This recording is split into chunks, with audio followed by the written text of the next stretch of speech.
디모데후서 2장 1절로 13절인데 9절까지만 보겠습니다. 신약성경 디모데후서 2장 1절로 9절. 제가 한 절, 또 여러분 한 절, 마지막 9절은 함께 읽겠습니다. 말씀은 선포하는 겁니다. 말씀은 설교보다 말씀을 읽을 때 가장 강력해집니다. 여러분의 그 선포하는 입술에 말씀의 능력이 담기기를 축복합니다. 그런 믿음으로 교독하겠습니다. 내 아들아, 그러므로 너는 그리스도 예수 안에 있는 은혜 가운데서 강하고 또 내가 많은 증인 앞에서 내게 들은 바로 충성된 사람들에게 부탁하라. 그들이 또 다른 사람들을 가르칠 수. 너는 그리스도 예수의 좋은 병사로 나와 함께 고난을 받으라. 자기 생활에 얽매이는 자가 하나도 없나니 이는 병사로 모집한 자를 기쁘게 하려. 경기하는 자가 법대로 경기하지 아니하면 승리자의 관을 얻지 못할 것이며, 내가 말하는 것을 생각해 보라. 주께서 범사에 내게 총명을 주시리라. 전한 복음대로 다윗의 씨로 죽은 가운데서 다시 살아나신 예수 그리스도를 함께 읽겠습니다. 복음으로 말미암아 내가 죄인과 같이 매이는 데까지 고난을 받았으나 하나님의 말씀은 매이지 아니하니라. 아멘. 오늘 말씀은 그리스도 예수 안에 있는 은혜 가운데 강하고, 우리가 어떻게 강해질 수 있는가? 그리스도 예수 안에 은혜를 체험하면 강해지는 거예요. 은혜 받으면 강해져요. 목양교회 축복은 하나님이 좋은 리더를 주신 겁니다. 정말 좋은 장로님들, 또 우리 안수 집사님들, 권사님들, 또 정말 좋은 우리 교역자들, 어디 가든지 자랑하고 어디 가든지 내가 감사합니다. 하나님이 교회에 꿈을 주셨어요. 하나님이 꿈이 있어요. 하나님이 꿈을 꾸세요. 하나님이 계획이 있어요. 하나님의 꿈은 우리가 꾸는 꿈하고 달라요. 하나님의 꿈은 이루어져요. 가능한 거예요. 그리고 반드시 이루세요. 하나님의 꿈은 무엇인가? 하나님의 꿈은 예수님의 꿈이고 예수님의 꿈은 교회예요. 하나님의 공동체, 하나님과 함께 사는 백성, 하나님이 함께 임하시는 그 자리, 그것이 에덴이고 그것이 천국이고 그것이 하늘나라고 그것이 교회예요. 하늘나라는 여기 있다 저기 있다, 장소가 아니에요. 공간이 아니에요. 지역이 아니에요. 하나님의 나라는 너희 안에 있느니라. 예수님이 함께하는 사람들 안에 하나님의 나라가 이미 있다라고 하셨습니다. 하나님의 나라, 예수님이 이 땅에 오셔서 가장 많이 설교한 주제가 하나님의 나라입니다. 한 80%가 하나님의 나라 설교예요. 왜 주님이 하나님의 나라를 그렇게 많이 설교하셨는가? 그게 제일 중요하니까. 그것이 하나님의 꿈이고 뜻이니까. 하나님의 나라는 뭔가? 그게 교회예요.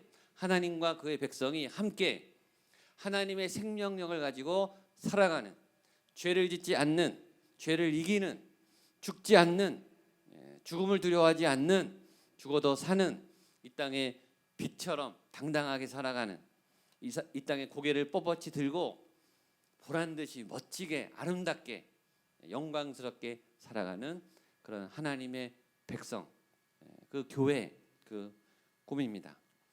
교회는 사람이, 교회는 시스템이 아니고 프로그램이 아니고 교회는 건물이 아니고 사람이, 생명 공동체입니다.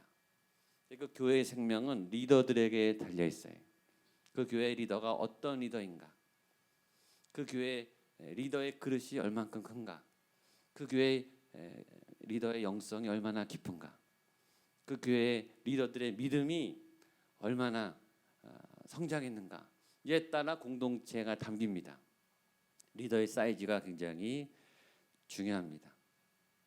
목양교회를 수준을 결정하는 그 리더의 수준은 우리의 수준이, 우리 항존직들의 수준, 목회자의 수준, 우리가 기도하는 만큼, 우리가 말씀을 아는 만큼, 우리가 하나님을 믿는 그 믿음이 커져가는 만큼 저희 교회는 건강하고 성장할 거예요.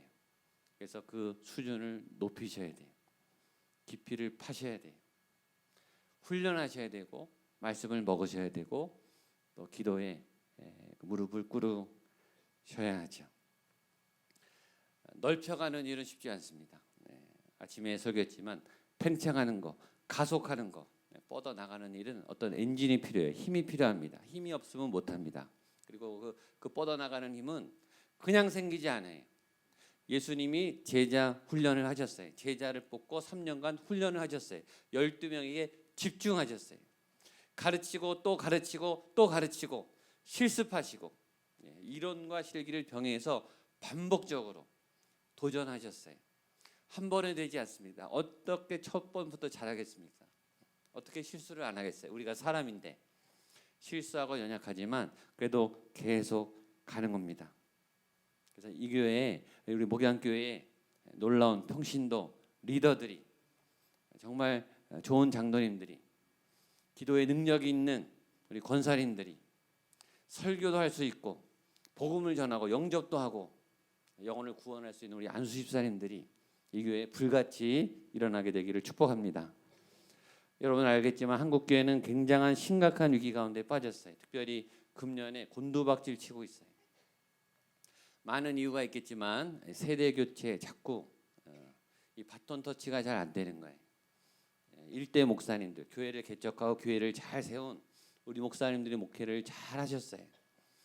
후임 목사님들이 오면서 이 세대 교체 바톤 터치가 어려움이 생겼어요. 어쩔 수가 없습니다. 구조상 어쩔 수가 없어요. 기존 우리 리더들, 교회 리더들, 장로님들, 권사님들, 집사님들은 우리 일대 목사님하고 이게 코드가 잘 맞아요.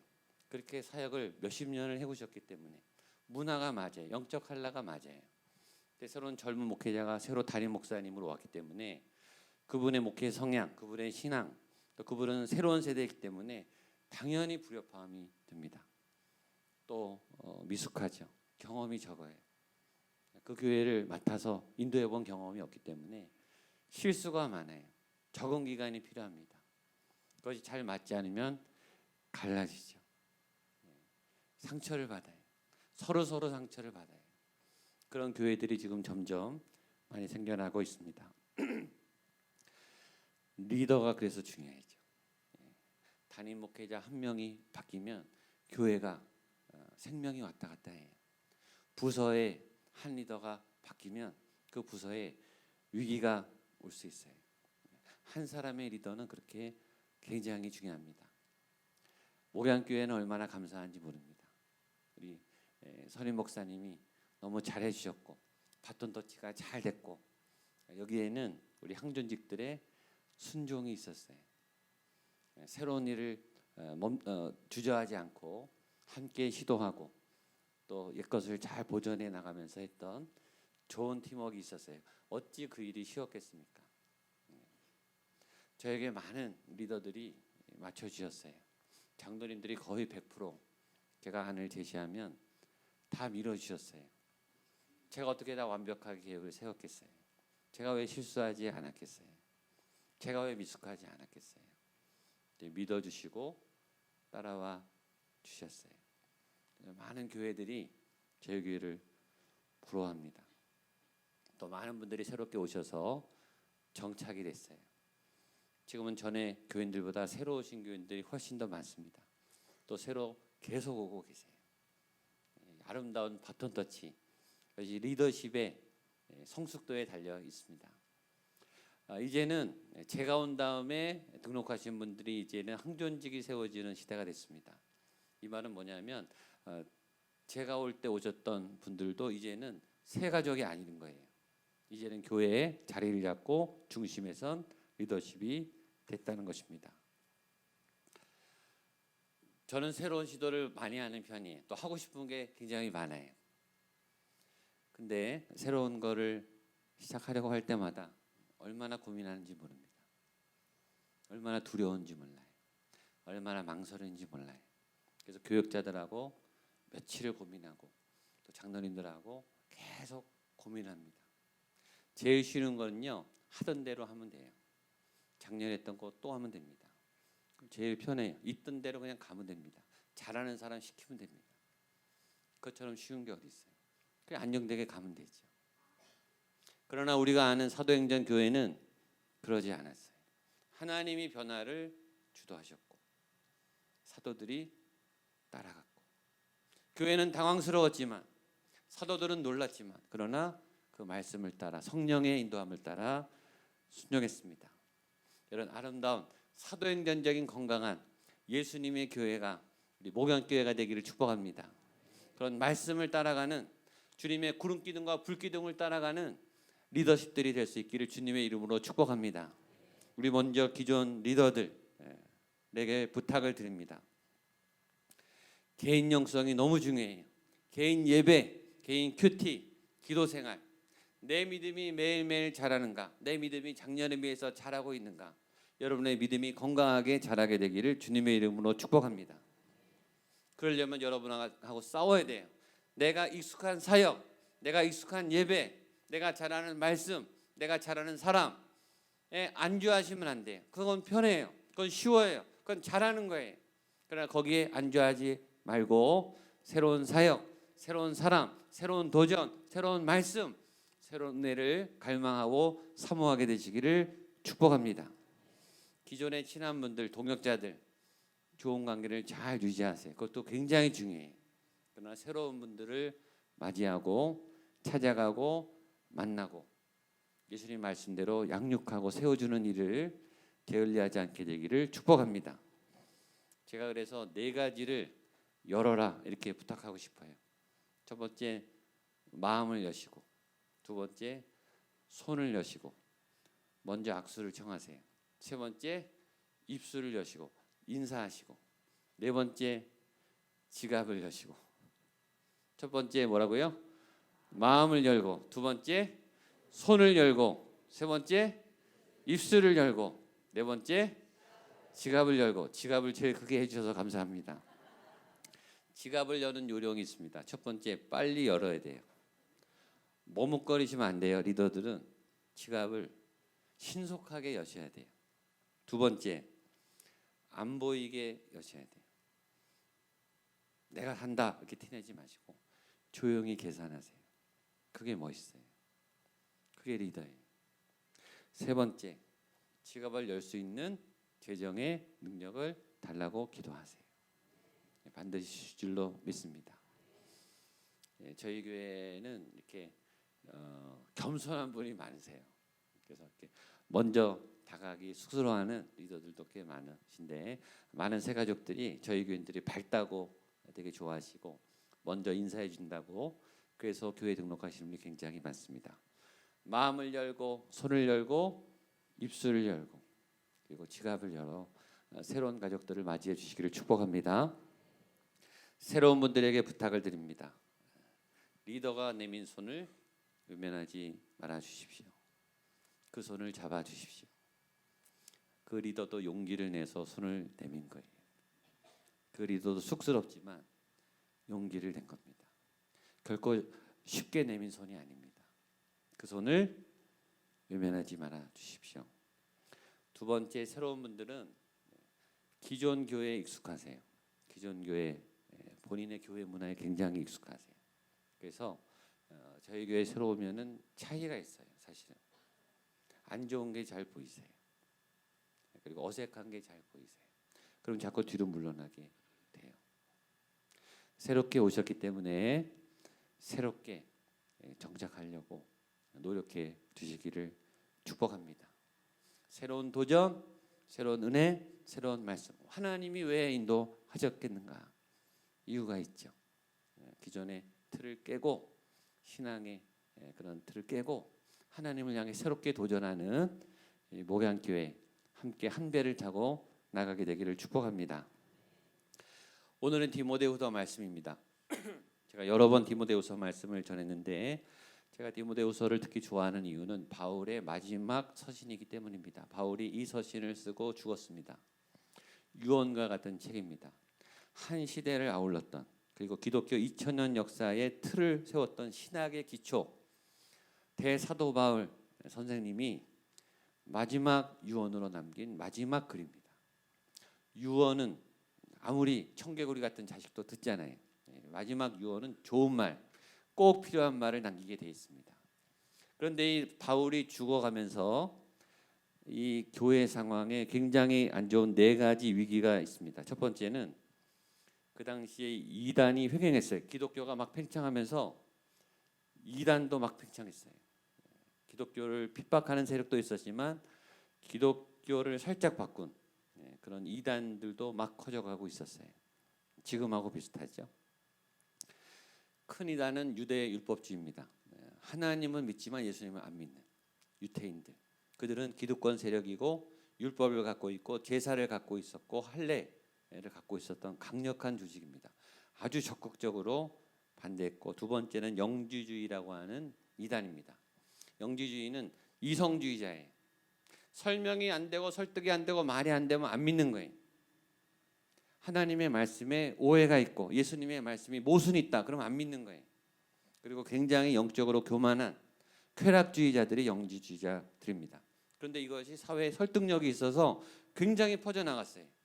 지식인들이 좋아하는 거예요. 이해가 되니까, 논리적이니까. 강력하게 기독교를 압박하고 있었어요. 이것이 첫 번째 위기입니다. 두 번째 위기는 로마 제국이 전역에서 공권력을 가지고 대대적으로 기독교를 핍박하기 시작했습니다. 그들이 특별히 기독교를 핍박한 이유는 인권 때문이에요. 기독교는 여성을 굉장히 존중해요. 약자를 존중해요. 그러니까 기득권에게 굉장히 도전적인 위협이 되는 거예요. 사회 통념을 개혁하는 거예요. 그러니까 기존의 기득권자들이 굉장히 기독교를 싫어하는 거예요. 그래서 로마에서 유대 전통에서 조직적으로 기독교를 핍박하기 시작했습니다. 세 번째 위기는 재정적인 위기입니다.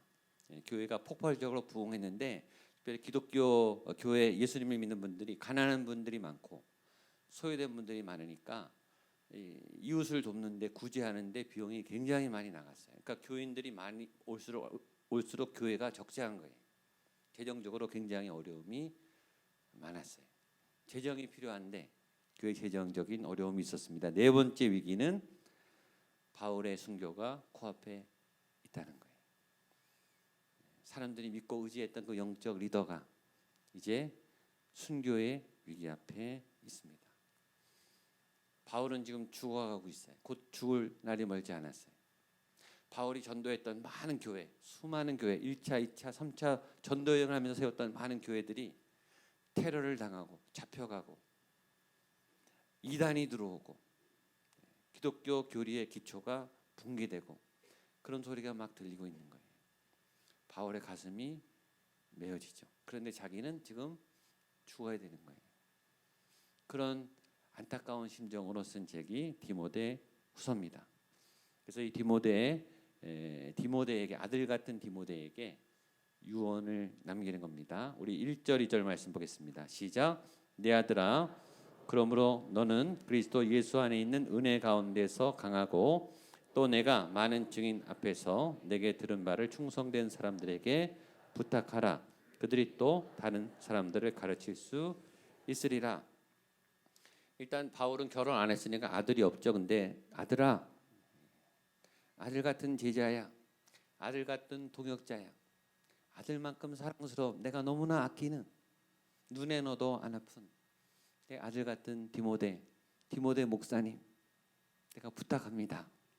당신은 그리스도 예수 안에 있는 은혜 가운데 강하십시오. 강해져야 합니다. 견고해져야 합니다. 리더는 강해져야 돼요. 예수 그리스도의 은혜로 강해져야 돼요. 내 고집으로 강한 게 아니고 내 능력을 많고 뽐내면서 강한 게 아니고 내 자리 잡고 내 위치를 확인하고 내 사역지를 지키면서 강해지는 게 아니라 그리스도의 그 군사된 그 은혜 가운데서 강해지는 부드러운데 강한 온유한 사람, 온유한 사람의 땅을 차지한다 그랬어요. 온유한 건 부드러운 거예요. 근데 부드러운데 굉장히 강한 거예요. 따뜻한데 강해요. 강하게 센 게 아니에요, 여러분. 정말 무서운 분은요, 부드러운데 강해. 웃고 있는데 안 무너져요. 마음이 평안한데 단호해요. 절대 안 하는 건 안 해요. 선을 넘지 않아요. 그게 강한 거예요. 예수 그리스도는 온유하죠. 예수님이 어떻게 딱딱하든지 경직되든지 폭력적이든지 전혀 그런 인상이 하나도 없죠. 온화하시고 조용하시고 따뜻하시고 포근하신데 강하죠. 그리스도 예수의 은혜 가운데 강하고 여러분들이 그리스도 예수의 은혜 가운데 강하게 되시기를 축복합니다. 수요일날 저희가 잠언서를 읽었는데 잠언에 이런 말씀이 있습니다. 잠언 28장 1절 같이 보겠습니다. 시작. 악인은 쫓아오는 자가 없어도 도망하나 의인은 사자같이 담대하리라. 아멘. 따라하시죠. 의인은 사자같이 담대하리라. 의인은 사자같이 담대하리라. 아멘. 같은 맥락이 은혜 가운데 강하다고 하는 것은 사자처럼 강한 거예요. 여러분 안에 사자와 같은 예수님을 만날 때 만나게 되는 그 하나님의 사람의 강인함이 나오게 되기를 축복합니다. 악인은 쫓아오는 자가 없어도 자기가 쫓겨요. 자기가 도망다니. 누가 안 쫓아오는데 자기는 막 도망다니. 눈치를 봐요. 기웃거려. 두려워해. 여러분을 둘러싼 악인의 그 권세가 쫓김이 두려움이 예수의 이름으로 떠나게 되기를 축복합니다. 그러면서 비유를 합니다. 우리 3절로 6절입니다. 시작. 너는 그리스도 예수의 좋은 병사로 나와 함께 고난을 받으라. 병사로 복무하는 자는 자기 생활에 얽매이는 자가 하나도 없나니. 5절. 경기하는 자가 법대로 경기하지 아니하면 승리의 관을 얻지 못할 것이며 수고하는 농부가 곡식을 먼저 받는 것이 마땅하니라. 이 바울이 디모데 아들 같은 목사님에게 자기는 떠나가면서 목회적 유언을 남기는데 세 가지 직업을 얘기합니다. 군사, 병사, 경기자, 운동선수, 농부. 너는 병사처럼 군인처럼 또 운동선수 대표선수처럼 그리고 농부처럼 그 모델을 따라서 살아야 합니다. 그렇게 목회를 해야 됩니다. 라고 말합니다. 이 세 가지 직업에 공통점이 있어요. 군인, 경기 선수, 농부. 첫 번째 공통점은 이 세 가지 다 준비의 기간이 있고 승부의 기간이 있고 평가의 기간이 있다는 거예요. 군인들은 훈련합니다. 준비하는 거죠. 뭘 준비하죠? 혹시 있을 수 있는 전쟁을 준비하는 거예요. 전쟁에 지면 끝나는 거예요. 다 죽는 거예요. 먹히는 거예요. 다 뺏깁니다. 죽기 살기로 싸워야 되는 거예요. 그 전쟁에 승리하기 위해서 혹독한 훈련을 하죠. 얼마나 혹독하게 훈련하는가? 훈련받다 죽을 만큼 혹독하게 훈련합니다. 총을 쏘고 검수를 배우고 제식 훈련을 하고 자기를 관리하는 훈련을 굉장히 철저히 합니다. 준비를 철저히 해요. 선수들 얼마나 준비를 열심히 해요. 전략을 짜고 몸을 만들고 운동 반복 훈련을 얼마나 연습하는지. 김연애 선수가 몇만 번 넘어졌다면서요. 넘어져도 또 일어나고 또 일어나고 얼마나 혹독한 준비를 하는지 모릅니다. 농부가 씨앗을 심기 위해서 밭을 고르고 씨앗을 고르고 날씨를 보고 얼마나 준비를 열심히 하는지 모릅니다. 첫 번째 준비의 기간이 있고요. 두 번째는 결전의 기간이 있습니다. 결전의 기간에 준비하면 안 돼요. 결전의 기간은 무조건 싸워야 됩니다. 갖고 있는 모든 것을 걸고 온 힘을 다해 옆에 볼 여유가 없어요. 정면을 보고서 적을 향해 온 힘을 기울여서 승부를 걸어야 되는 거예요. 지면 죽는 거예요. 전쟁에서. 그렇죠? 이 경기를 위해서 4년, 8년 몸을 만들어 오고 전략을 짜고 수없이 반복을 한 거예요. 그 결전의 날이 있어요. 그날은 승부를 걸어야 됩니다. 그리고 결과가 나오겠죠. 그러면 평가를 하겠죠. 왜 이겼는가? 어떻게 이겼는가? 분석을 하고 어떻게 해서 졌는가? 뭘 틀렸는가? 뭘 보완해야 되는가? 그래서 다시 승부를 하게 되죠. 두 번째 이 새 모델의 두 번째 특징은 꼭 그런 건 아니지만 승부의 결과가 준비에 비례한다는 것입니다. 그렇죠? 준비를 얼마큼 잘 했는가가 승부에 영향을 당연히 미치겠죠. 잘 준비한 사람이 잘 준비한 선수가 이기겠죠. 잘 훈련받은 군사가 이기겠죠. 잘 준비한 농부가 수확을 많이 하겠죠. 준비의 기간에 준비를 잘 하셔야 돼요. 준비의 기간도 때가 있어요. 아무 때나 준비의 기간이 주어지는 게 아닙니다. 연습 시간은 한계가 있어요. 연습 시간이 주어질 때 놀지 말고 게을름 피지 말고 철저히 준비를 하셔야 됩니다. 임직 후보자들이 지금 훈련을 준비하고 있습니다. 여러분이 준비한 만큼 임직받고 사역하게 되실 거예요. 항존직 임직받은 분들도 훈련을 지금 계속하고 있죠. 영성 훈련을 하고 있습니다. 사역을 하고 있습니다. 여러분이 준비된 만큼 담길 거예요. 여러분이 준비된 그런 만큼 열매가 생길 겁니다. 세 번째, 이 군사와 경기자와 농부의 공통 세 번째는 경기는 계속된다는 겁니다. 사실은 좋으면서도 피를 말리는 겁니다. 인생은 마라톤과 같습니다. 목회 역시 마라톤과 같아요. 여러분, 지구상에 전쟁이 한 번도 없었던 적은 없습니다. 역사적으로. 전 세계 어딘가는 전쟁을 하고 있습니다. 전쟁은 끝도 없이 일어나고 있습니다. 요새 말이죠. 삶이 전쟁터와 같다고. 회사에서 일하는 게 전쟁터와 같아요. 학원에서 아이들이 공부하는 게 전쟁터와 같아요. 요새는 정보가 빠르기 때문에 그 입력이 빨리 돼요. 그러니까 더 우리를 부추겨요. 매일매일 전쟁터와 같습니다. 그런데 그 전쟁이 끝이 안 나요. 쉬지를 못해요. 경기는 끝이 없습니다. 지역 리그가 끝나면 전국 리그가 있고, 전국 리그가 끝나면 세계적인 리그가 있고, 프로 경기, 프로 선수들 시즌이 있고, 한 해 끝나면 그 다음에 또 해야 됩니다. 올림픽은 4년마다, 월드컵은 4년마다 또 시합이 있어요. 계속 준비를 해야 돼요. 계속 경기를 해야 됩니다. 한 해 농사가 잘 됐어요. 풍년이에요. 그 다음에 쉬면 굶어 죽어요. 아무리 태풍을 맞아도, 아무리 흉년이어도 그 다음에 또 뭐를 심어야 됩니다. 밭농사를 또 읽어야 됩니다. 다 끝이 없습니다. 그래서 바울이 이렇게 말합니다. 7절입니다. 시작. 내가 말하는 것을 생각해보라. 주께서 범사에 내게 총명. 한 번 더 읽겠습니다. 시작. 내가 말하는 것을 생각해보라. 주께서 범사에 내게 총명을 주시리라. 경기자, 또 군사, 농부, 내가 말한 것을 잘 생각해보라. 잘 생각하면 하나님이 너에게 총명을 주실 거야. 그러므로 우리에게 이 세 가지 직업을 통해 배우는 지혜가 있어요. 지금 준비의 때에 계신 분들 열심히 준비하시기를 바랍니다. 최선을 다해 그릇과 용량을 넓히기를 바랍니다. 언젠가 준비가 끝날 때가 와요. 승부할 때가 와요. 그때를 대비해서 잘 준비하게 되기를 바랍니다.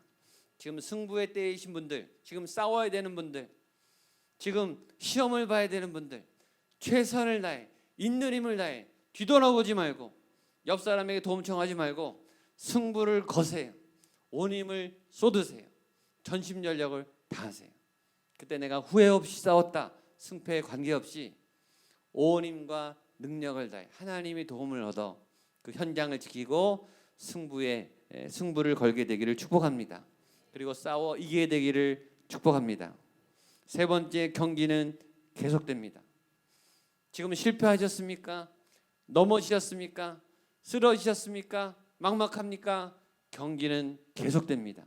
기회는 또 옵니다. 싸울 기회가 또 와요. 새 힘을 주세요. 포기하기에 아직 너무 빠릅니다. 경기가 계속돼요. 다음 경기가 이어집니다. 일어나세요. 고개를 드시고 기도하세요. 하나님을 찾으세요. 하나님 앞에 나아가세요. 지금 승리하셨습니까? 경기가 계속됩니다. 교만하면 안 됩니다. 마음을 놓으시면 안 돼요. 쫓아오는 분들이 있어요. 따라오는 분들이 있어요. 원수들이 공격합니다. 방심하지 마시고 깨어서 하나님을 바라보게 되기를 축복합니다. 마지막 9절 보겠습니다. 시작. 복음으로 말미암아 내가 죄인과 같이 매이는 데까지 고난을 받았으나 하나님의 말씀은 매이지. 아멘. 마지막 따라 하십시오. 하나님의 말씀은 매이지 아니하니라. 하나님의 말씀은 매이지 아니하니라. 아멘. 이 말씀을 여러분 마음에 새기게 되기를 축복합니다. 나는 갇혔지만, 나는 죽지만 내 안에 있는 말씀은 내가 전한 복음은 결코 가둬지지 않습니다. 이 복음은 땅 끝까지 하나님의 꿈이 이루어지는 그날까지 전파될 것입니다. 내가 못하면 다음 세대를 통해서 하나님이 역사를 이루어 갈 것입니다. 우리는 유한한 존재이고 우리는 삶의 현실에 갇히고 우리의 능력은 한계가 있으나 하나님의 능력은 매이지 않습니다. 저는 하나님의 능력이 여러분들 통해 펼쳐지게 되기를 축복합니다. 우리 자녀들을 통해 다음 세대를 통해 펼쳐지게 되기를 축복합니다. 하나님의 꿈은 매이지 않는구나. 하나님의 능력은 무한되구나.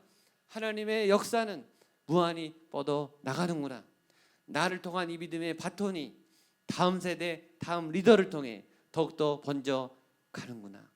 하나님 나를 통해 일하시옵소서. 주여 내가 여기 있사오니 나를 사용하여 주옵소서.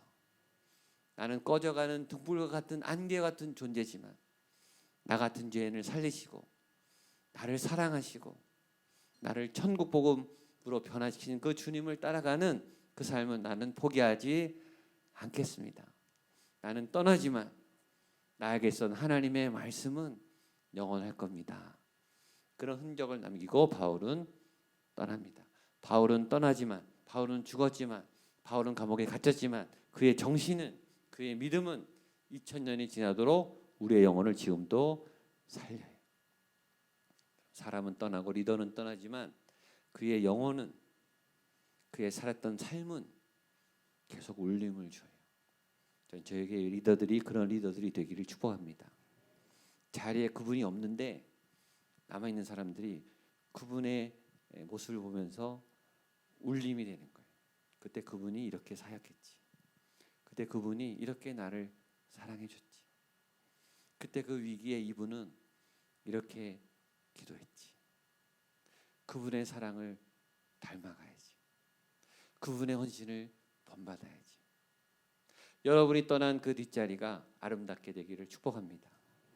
여러분이 말씀의 사람이 되고 기도의 사람이 되고 성령의 사람이 되면 그런 좋은 믿음의 전통이 우리 교회 대를 이어 남게 되기를 축복합니다.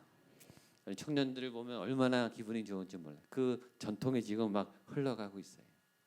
우리 청소년들이 어제 결혼식에도 많이 왔는데 얼마나 예쁜지 몰라요. 큐티를요 너무 열심히 해요. 자발적으로 막 기도해요. 자기들이 알아서 막 성경을 봐요. 자기들이 모여서 막 큐티 나눔을 해요. 얼마나 예뻐요. 네. 우리의 눈물과 헌신이 헛되지 않은 줄로 믿습니다. 하나님의 말씀은 매이지 아니하리라. 이것이 우리 교회를 넘어서 구리와 남양주와 서울과 온 세계와 열방 가운데 흘러가게 되는 우리 목양교회 리더들 되시기를 주님의 이름으로 축복합니다. 아멘. 같이 한번 찬양하고 기도하겠습니다. 우리 자리에 일어나셔서 나의 힘이 되신 여호와여, 우리가 사자같이 강한 사람이 되기 위해서 하나님 내게 힘을 주십시오. 주 여호와 나의 하나님, 내가 감당